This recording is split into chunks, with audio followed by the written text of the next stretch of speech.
وضو ہوگی، اس کے بعد میری تقریر ختم ہو جائے گی۔ اللہ نے قرآن مقدس میں ارشاد فرمایا یا ایھا الذین آمنوا اتقوا اللہ وکونوا مع الصادقین، اے ایمان والو اللہ سے ڈرو اور سچوں کی صحبت اختیار کرو، اللہ والوں کی معیت اختیار کرو، ان کی صحبت کو لازم کرو، ان کی بارگاہ میں جم کے بیٹھ جاؤ۔ حضرت علامہ سید محمود آلوسی رحمۃ اللہ علیہ اس آیت کی تفسیر میں بیان فرماتے ہیں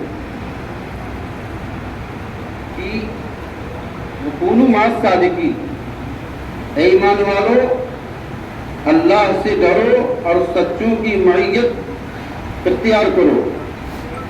اور معیت کے بارے میں ارشاد فرماتے ہیں کہ سچوں کی معیت اس طرح حاصل کرو، اس طرح حاصل کرو، تم اللہ والوں کی صحبت میں اس طرح جم کے بیٹھو، اتنا جم کے بیٹھو کہ پیر کا رنگ تمہارے اوپر چڑھ جائے۔